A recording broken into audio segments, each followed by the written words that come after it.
الحمد لله رب العالمين. الحمد لله الذي فرض الجمعة للمؤمنين لنكون من الذاكرين، فنشهد أن لا إله إلا الله وحده لا شريك له، ونشهد أن محمدا عبده ورسوله الذي لا نبي بعده. نصلي ونسلم على هذا الحبيب الكريم، على هذا الرسول الأمين، نبينا وسيدنا محمد وعلى آله وصحبه وذرياته وأمته إلى يوم الدين. أما بعد، فيا عباد الله، أحباب الله وأحباب رسوله صلى الله عليه وسلم، أوصي نفسي وإياكم بتقوى الله فقد فاز المتقون، فلا تموتن إلا وأنتم مسلمون. فقال تعالى: يا أيها الذين آمنوا اتقوا الله حق تقاته ولا تموتن إلا وأنتم مسلمون. Hadirin jamaah Jumat rahimani wa rahimakumullah. Kita mengawali pertemuan Jumat ini dengan bersyukur pada Allah Subhanahu wa taala. Kita masih diberikan kekuatan iman dan kemampuan untuk membuktikan keimanan itu dengan menunaikan ibadah Jumat berjamaah di tanggal 22 Sya'ban tahun 1446 Hijrah, bertepatan dengan 21 Februari 2025 Masehi. Semoga Jumat kali ini dijadikan oleh Allah Subhanahu wa taala sebagai Jumat terbaik di antara sekian Jumat yang pernah kita tunaikan. Hadirin, sebagai muslim kita menyadari dan meyakini bahwa kehidupan yang kita jalani di dunia ini adalah kehidupan yang sementara. Setelah itu kita akan berpindah kepada kehidupan berikutnya. Gerbangnya berupa kematian, ruang tunggunya berupa alam kubur, hisabnya, evaluasinya akan berlangsung di mahsyar, dan tempat terakhir yang lestari abadi akan kita huni adalah akhirat dengan pilihannya surga yang kita dambakan. Dan kita berlindung kepada Allah dari ancaman neraka yang juga disajikan bagi hamba-hamba Allah yang menyimpang dari ketentuan awal mula penciptaan. Wa ma khalaqtul jinna wal insa illa liya'budun. Tidaklah aku ciptakan jin dan manusia itu kecuali untuk menjadikan seluruh kegiatan, aktivitas kehidupan di dunianya itu sebagai ibadah kepadaku, kata Allah, dalam rangka pencarian bekalnya untuk pulang kepada Allah, sekaligus menunjukkan kehambaannya di hadapan Sang Pencipta. Demikian Al-Quran surah ke-51 di ayat ke-56. Berbahagianya di dalam Islam tidak hanya menampilkan informasi dan keterangan, tapi juga disajikan panduan kehidupan yang sangat lengkap, terukur, pembuktiannya nyata, dan disajikan dalam bentuk yang terangkai sesuai dengan kebutuhan alamnya. Di dunia diterangkan cara kehidupan dunia itu seperti apa, pilihan hidupnya mau apa yang diambil, apakah mengambil bidang di kedudukan, keilmuan, di bisnis dengan harta ataupun dengan tenaga. Kita memiliki ayat-ayat Al-Quran 114 surah, 30 juz, bukan hanya kitab bacaan tapi isinya panduan berkehidupan. Syahrul Ramadan alladzi unzila fihi al-Quran hudan linnas. Di bulan Ramadan yang sangat mulia diturunkan Al-Quran itu sebagai pedoman berkehidupan untuk manusia. Baca itu untuk memahami isinya, setelah paham diamalkan sebagai petunjuk kehidupan. Itulah sebabnya Al-Imam Al-Bukhari mengeluarkan kurikulum kehidupan Nabi saat Nabi SAW menafsirkan, menjelaskan, mempraktekkan dan membimbing masyarakat di eranya dengan kurikulum Qurani, penjelasan Nabawi yang sifatnya abadi. Siapa yang menjalankan itu di setiap masa, maka dijamin sukses dan bahagia dalam kehidupannya. Maka Imam Al-Bukhari contohnya membagi penjelasan ini kepada 97 topik. Dari mulai topik penguatan wahyu, kitab Bad'il Wahyi, topik tentang iman, cara mencharge iman supaya naik dan dijaga supaya tidak turun, Kitabul Iman. Bagi yang ingin memfokuskan dirinya dalam bidang pengetahuan, ada Kitabul Ilmi, sampai dengan juga Kitabul Buyu' yang aktif di bidang bisnis, Kitabul Imarah ada di Sahih Muslim tentang aktivasi di bidang birokrasi pemerintahan, dan seterusnya. Singkatnya, dalam konteks kehidupan dunia kita dipandu. Contohnya jelas terbukti dalam sejarah. Orang-orang yang disebut jahiliyah, titik ternadir dalam kehidupan, mengikuti pedoman ini, sukses dan bahagia. Khaira ummah, kuntum khaira ummatin ukhrijat linnas. Kalian adalah umat terbaik yang pernah berkehidupan di dunia dan menjadi contoh bagi generasi-generasi setelahnya. Kurikulum ini dipraktekkan sepeninggal Nabi, generasi tabi'in sukses membangun peradaban. Bahkan era jauh setelahnya membangun peradaban di wilayah timur, di Irak dan sekitarannya, membangun peradaban di wilayah barat yang kita kenal dengan Iberia saat ini, dulu disebut dengan Andalusia, wilayah Portugal dengan Spanyol kekinian, bahkan dibawa ke Nusantara, membangun Nusantara dengan sedemikian majunya. Intinya, yang mengikuti pedoman ini dunia terjamin. Bagi umat Islam, dunia ada pedomannya. Diterangkan ketika meninggalkan dunia prosesnya bagaimana. Kullu nafsin dha'iqatul maut, Ali Imran 185. Setiap jiwa yang bernafas akan menghadapi kematian, gerbang perpisahan. Meninggalkan dunia, gerbangnya kematian, tak bisa dihindari. Cara menyiapkannya disajikan. Maka turun Quran surah ke-89 misalnya, ayat 27 sampai dengan ayat 30. Ya ayyatuhan nafsul mutmainnah, irji'i ila rabbiki radiyatan mardiyah, fadkhuli fi ibadi wadkhuli jannati. Malaikatnya pun yang bertugas diterangkan. Quran surah ke-32 ayat yang ke-11. Qul yatawaffakum malakul mautil ladzi wukkila bikum. Jadi jelas, masuk ke kubur, kuburnya dibahas. Afala ya'lamu idza bu'thira ma fil qubur, diterangkan keadaan alamnya, bagaimana situasinya, apa yang terjadi di dalamnya. Sampai terjadi kiamat pun, mahsyar, turun satu ayat, bahkan satu surah. Satu ayatnya Maliki Yaumiddin di Al-Fatihah untuk renungan, pendalamannya Quran surah 75 misalnya surah Al-Qiyamah. Hisab babnya jelas. Ya, iqra kitabak kafa bi nafsikal yawma 'alaika hasiba. Setiap kita dievaluasi, punya buku catatan. Setelah itu jelas, surganya ada, nerakanya ada. Ayat tentang surga ada dengan segala keindahannya, ayat tentang neraka ada dengan segala ancamannya. Intinya, berbahagialah menjadi muslim karena seluruh panduan di setiap dimensi alam yang kita lalui jelas seluruh tuntunannya. Pertanyaan besarnya adalah, apakah setiap kita yang mengatakan saya beriman, saya mukmin, saya yakin dengan semua keterangan yang ditanamkan, dicantumkan, dijelaskan dalam Al-Quran, dipedomani, dilaksanakan, bahkan diperintahkan oleh Nabi, yang kita yakini itu sudahkah kita praktekkan dalam kehidupan? Sebagai pribadi, dalam konteks kehidupan dunia, ada ayat tentang mata. Sepanjang kita hidup sampai detik ini, pernahkah ayat itu jadi panduan untuk digunakan menerangi mata kita dalam memandang, telinga kita dalam mendengar, lisan kita dalam bertutur? Silahkan Anda riset dan bandingkan dengan kitab manapun yang dianggap suci atau disucikan di dunia. Cari kitab yang memandu kehidupan manusia dengan detail, yang mengantarkan pada kesuksesan dan kebahagiaan. Anda tidak akan temukan kecuali dalam Al-Quran. Kemudian dibangunlah logika dalam Al-Quran, dijelaskan dalam hadis. Bukankah ketika ingin sukses dan bahagia Anda memerlukan bekal? Demikian pula Anda datang ke tempat ini, Anda bekerja, beraktivitas, berangkat gelap, pulang gelap. Bukankah ingin mencari bekal supaya nyaman kehidupan dunia? Dengan logika yang sama, ketika berpindah ke dunia, dari satu tempat ke tempat lain, bekalnya kita perlukan juga. Sekarang kita di Jakarta, nanti mudik kembali ke tempat masing-masing. Bukankah kita mencari bekal? Mudik Id, tempatnya ma'ad. Innal ladzi farada 'alaikal Qur'ana la radduka ila ma'ad.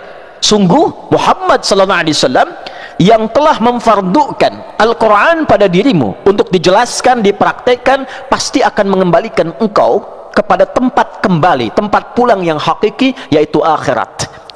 Jadi logika yang dibangun, jika di dunia saja kita butuh bekal, pertanyaan pertama Al-Quran, apa bekal yang kita siapkan ketika meninggalkan dunia ini?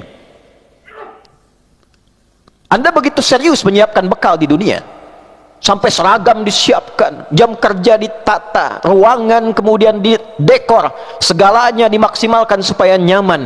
Adakah pernah kita investasi untuk kehidupan saat meninggalkan dunia ini? Bagaimana alam kuburnya? Bagaimana tata ruangnya? Apakah hukumnya sama dengan hukum dunia? Pindah dari Indonesia hanya sekedar kunjungan ke Malaysia saja hukumnya sudah beda.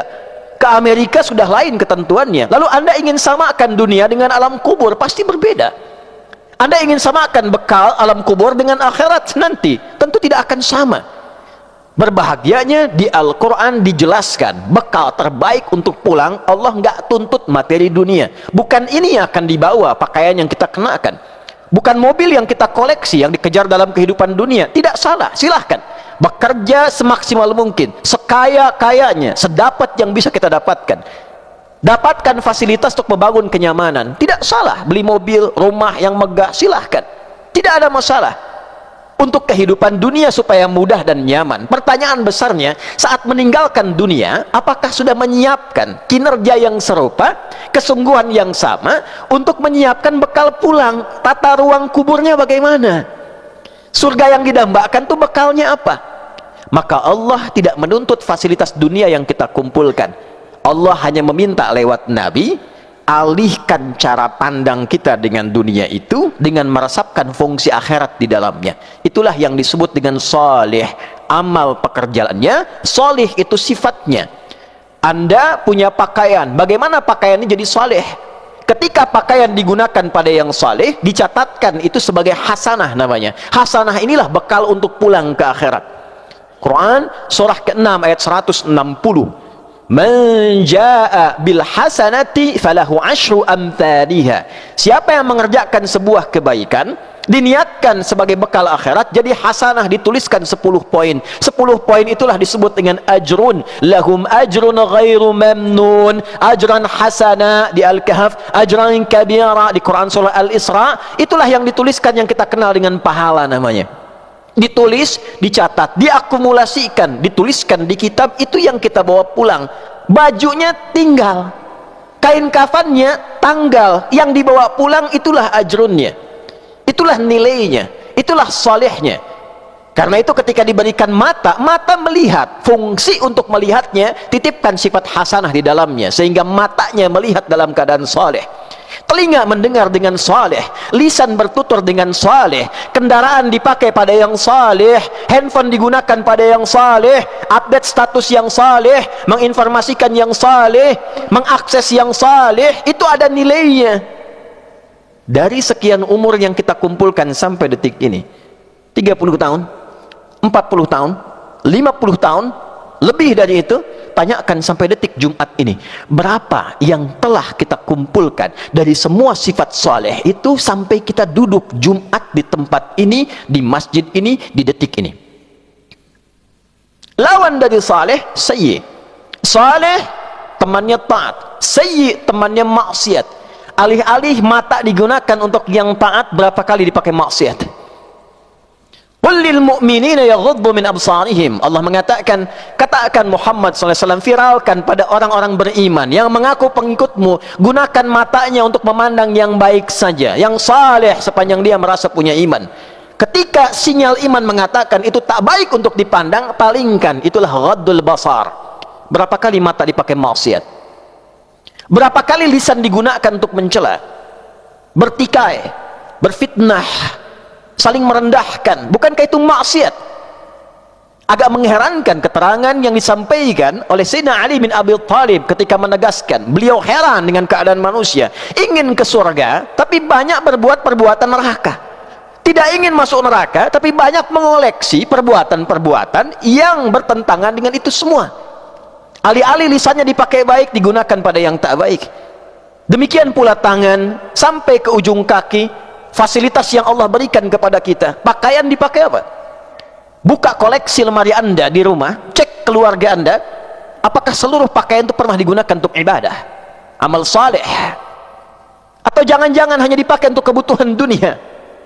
Keundangan, bikin yang baru, bikin sepatu yang bagus. Pernahkah Anda siapkan sesuatu yang baik untuk sekedar Jumat saja?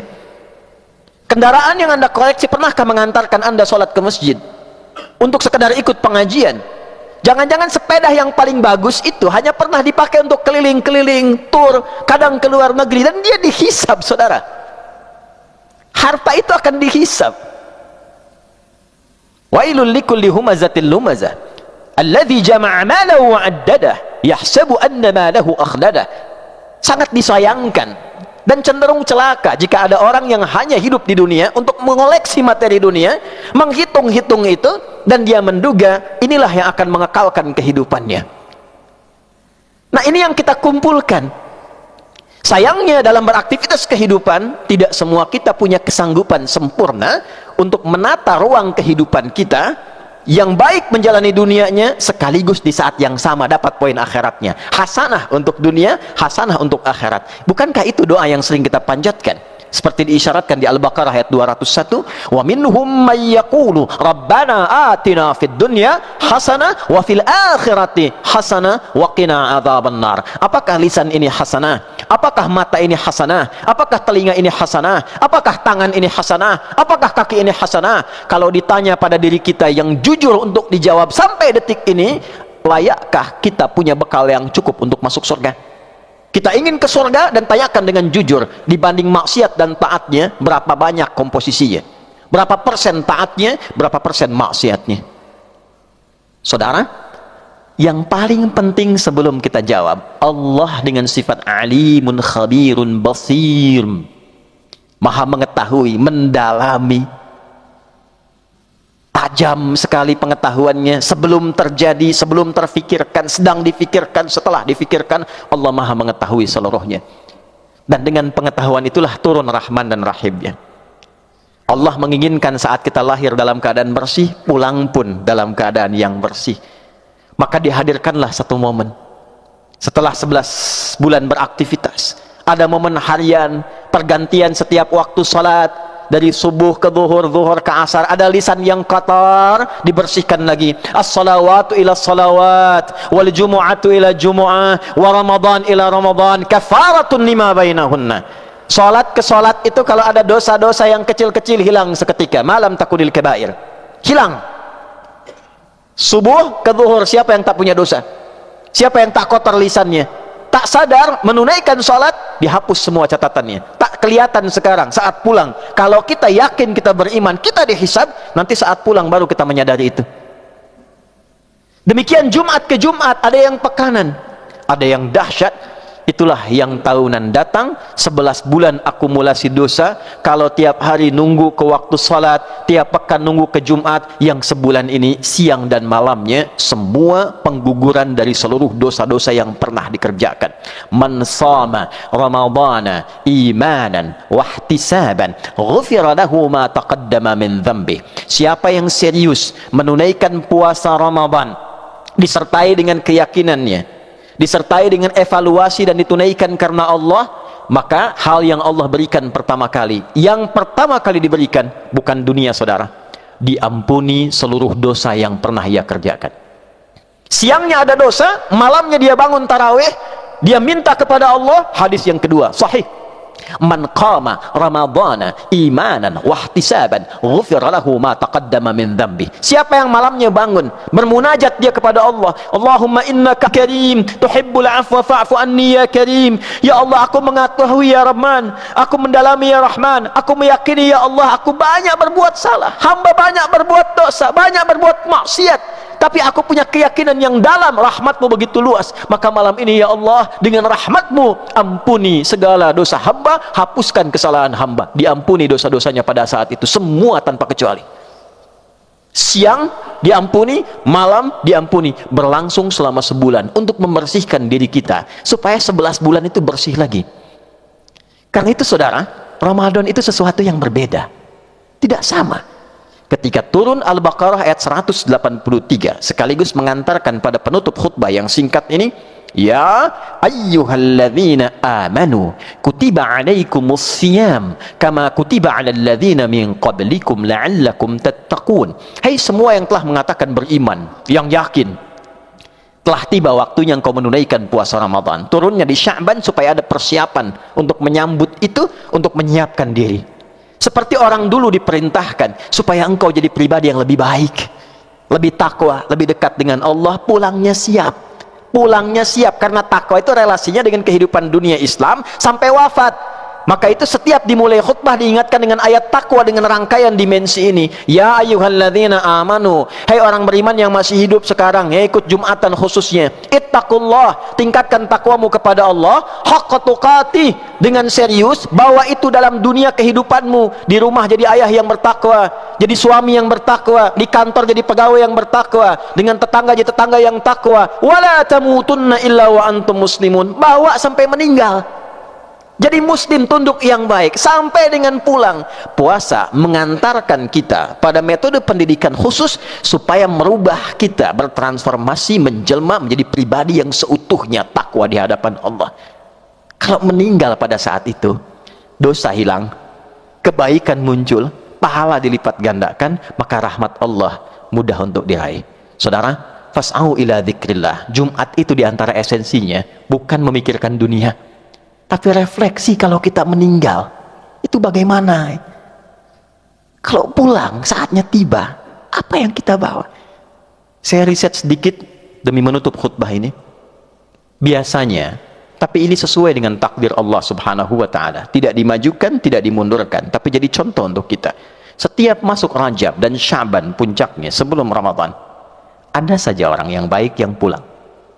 Kalau bukan ulama, orang yang baik menjalani kehidupan dengan nyaman, diberikan contoh kepada kita. Ini si fulan ini sudah baik. Mungkin dia tidak cukup untuk mendapatkan Ramadan karena sudah selesai, bekalnya sudah cukup, sudah baik, tidak perlu Ramadan lagi, sesuai ajalnya dia pulang. Kita masih diberikan kesempatan hidup sampai detik ini, masih berdoa kepada Allah, perbaiki kami di Sya'ban ya Allah, sampaikan kami ke Ramadan, barik lana fi Sya'ban wa balighna Ramadan. Mungkin kita masih membutuhkan Ramadan untuk sekedar menyempurnakan sikap baik kita dan menggugurkan dosa kita sebelum pulang kepada Allah subhanahu wa ta'ala. Kemarin mantan Wakapolri yang setelah purna tugas, Pak Syafruddin Kambo, mendedikasikan hidupnya untuk berkhidmat, keliling dakwah, keliling memfasilitasi beasiswa, keliling bertemu tokoh-tokoh, menyiapkan ulama-ulama masa depan. Dan bahkan terasa ketika akan meninggal, jam 10 telepon kawan kami, jam 12 telepon lagi, jam 1 telepon lagi. Dan diantara amanatnya, bagaimana kita bisa menyiapkan untuk mengejar akhirat, menyiapkan diri untuk lebih dekat dengan Allah subhanahu wa ta'ala. Orang taunya hanya sekedar meninggal, tapi tidak pernah merasakan bagaimana kesan sebelum beliau wafat. Ternyata bagian kalimat-kalimat terakhirnya, bagaimana membangun kedekatan dengan Allah subhanahu wa ta'ala. Bila si fulan hari ini, bila si fulan kemarin, mungkin besok lusa tiba waktu kita untuk kembali. Karena itu, mari kita sambut Ramadan ada sepekan ke depan dengan lebih semangat lagi, dengan lebih baik lagi. Setidaknya rasakan di saat kita tiba waktu untuk kembali pulang, kita sudah punya persiapan yang matang untuk menghadap Allah subhanahu wa ta'ala dan berjumpa dengan Rasulullah sallallahu alaihi wasallam.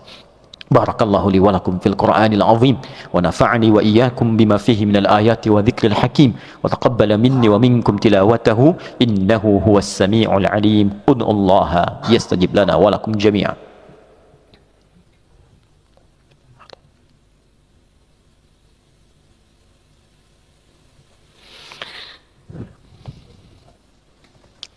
Alhamdulillah wassalatu wassalamu ala rasulillah wa ala alihi wa sahbihi wa man walah. Asyhadu an la ilaha illallah wahdahu la syarika lah wa nashhadu anna Muhammadan abduhu wa rasuluhu alladhi la nabiyya ba'dah. Allahumma salli wa sallim wa barik ala hadha an-nabiyil karim rasulikal mustafa al-amin sayyidina Muhammadin wa ala alihi wa sahbihi ajma'in wa ba'd. Fa ya ibadallah, usi nafsi wa iyyakum bi taqwallahi faqad fazal muttaqun. فلا تموتن إلا وأنتم مسلمون. فقال تعالى يا أيها الذين آمنوا اتقوا الله حق تقاته ولا تموتن إلا وأنتم مسلمون. Hadirin, sebelum kita akhiri dengan doa, perkenankan khatib menutup dengan satu hadis untuk mengingatkan bagian potongan yang paling penting saja. Jibril pernah menyampaikan Dalam satu riwayat Nabi Muhammad yang mengatakan ketika beliau akan naik ke atas mimbarnya, terdapat dalam Al-Mustadrak karya Al-Hakim An-Naisaburi dan hadisnya sahih, raghima anfu rajulin, di riwayat lain bu'dan liman adraka ramadhana falam yughfar lahu, sangat keterlaluan, jauh dari rahmat Allah, kotor hidungnya, belang hidungnya. Ini menandakan sesuatu yang sangat dikecam, terkecam, jauh dari rahmat Allah. Liman adraka ramadhana, siapapun yang sudah Allah sampaikan ke bulan Ramadan, falam yughfar lahu, tapi tak mampu serius menjalaninya, tak memanfaatkan momen itu untuk mendapatkan ampunan Allah subhanahu wa ta'ala. Lalu Nabi mengatakan amin. Di riwayat lain Jibril yang mengatakan amin. Jarang sekali Nabi berdoa, Jibril mengaminkan, atau sebaliknya Jibril yang berdoa, Nabi yang mengaminkan. Ini yang lebih jarang lagi, karena doa Nabi langsung terijabah, tapi di sini ada dua sifat amin dari dua sisi yang berlawanan. Semoga kita dijauhkan dari itu semua. Semoga diberikan kekuatan yang mantap untuk menyiapkan diri dengan Ramadan, dan boleh jadi Ramadan tahun ini mungkin Ramadan terakhir yang akan kita hadapi dalam kehidupan kita. Mari kita berdoa, mudah-mudahan doa kita diterima oleh Allah subhanahu wa ta'ala dan diberikan kekhusyuan mendalam untuk diri kita seluruhnya tanpa kecuali. Inna Allaha wa malaikatahu yusalluna ala nabi ya ayyuhalladzina amanu sallu alaihi wa sallimu taslima. Allahumma salli wa sallim wa barik ala hadzal nabiyil karim رسولك المصطفى الأمين نبينا وسيدنا محمد وعلى آله وصحبه أجمعين. نحمدك يا ربنا حمدا شاكرين حمدا ناعما حمدا يوافي نعمه ويكافي مزيده. يا ربنا لك الحمد ولك الشكر كما ينبغي لجلال وجهك الكريم ولعظيم سلطانك. اللهم يا رحمن الرحيم برحمتك نستغيث. اللهم يا رحمن الرحيم إنا نسألك أن ترحمنا جميعا. Ya Allah yang penuh kasih, penuh sayang, dengan sifat kasih sayangmu kami memohon seluruh rahmatmu untuk kami saat ini, setidaknya yang menunaikan Jumat di detik ini. La tada' lana fi maqamina hadha dzamban illa ghafarta. Ya Allah, jika ada di antara jamaah yang datang membawa dosa, mohon gugurkan seluruh dosa-dosanya sebelum ia meninggalkan Jumat ini. Wala hamman illa farajtah. Jika ada di antara kami yang membawa kegelisahan datang di Jumat ini, tenangkan hatinya sebelum meninggalkan Jumat ini. Allahumma wala asiran illa yassartah. Jika ada di antara kami yang datang ke Jumat ini membawa kesulitan, mudahkan seluruh kesulitannya di Jumat ini. Wala maridan illa syafaitah. Dan jika ada di antara kami, ya Allah, hambamu yang sedang sakit, maka mohon angkat dan sembuhkan penyakitnya. Nakhussuka ya Allah bi akhina Setiawan Ikhlas. Allahumma shfi shifaan ajila, shifaan la yughadiru saqama ya arhamar rahimin. Allahumma wala hajatan min hawaijid dunya wal akhirati fiha laka ridan wa fiha lana salah illa qadaitaha ya arhamar rahimin. Ya Allah, jika ada satu hajat, keinginan tersembunyi dalam satu di antara hati kami, di antara jamaah, sepanjang itu baik untuk dunia dan akhiratnya, maka kabulkan seluruh permohonannya. اللهم احفظ بلادنا أندونيسيا واجعلها بلدة طيبة وأنت ترضاها واحفظ أمراءها واجعلهم يا الله عادلين يخفف حسابهم يوم القيامة. Ya Allah, mohon jaga negeri tercinta kami Indonesia, satukan kami, jauhkan dari perpecahan, jaga para pemimpin kami, berikan hidayah pada mereka untuk bersikap adil yang meringankan hisab mereka di hari kiamat. Allahumma ahfadh ulama'ana waj'alhum mukhlasin lakad-din. Ya Allah, mohon jaga para ulama kami, satukan para ulama kami, jauhkan dari perpecahan, jadikan ulama yang mencerahkan dan membawa kami kepada umat yang baik berkemajuan. Allahumma barik ya Allah hadzal masjid Nurul Ikhlas wa hadzal makan ya Allah ya arhamar rahimin. Ya Allah, berkahi masjid ini, berkahi setiap tapak di tempat perusahaan ini ya arhamar rahimin. Jauhkan dari maksiat, jauhkan dari keburukan, jadikan mereka semua yang ada di gedung ini ya Allah menjadi bersaudara, berkeluarga. Alif bainahuma ya Allah kama allafta ibadakal muslimin. Ya Allah, satukan hati mereka dalam kebaikan, jadi keluarga yang baik seperti engkau satukan orang-orang soleh di masa lalu, bainal muhajirin wal ansar, antara muhajirin dan ansar, dan orang-orang terbaik yang pernah berkehidupan di muka bumi ini. Allahumma barikna fi hadha Sya'ban wa ballighna Ramadan. Ya Allah, mohon berkahi kami, siapkan diri kami di bulan Sya'ban ini dan sampaikan kami di bulan Ramadan dengan ketakwaan yang paripurna. Rabbana atina fid dunya hasanah wa fil akhirati hasanah wa qina adzabannar.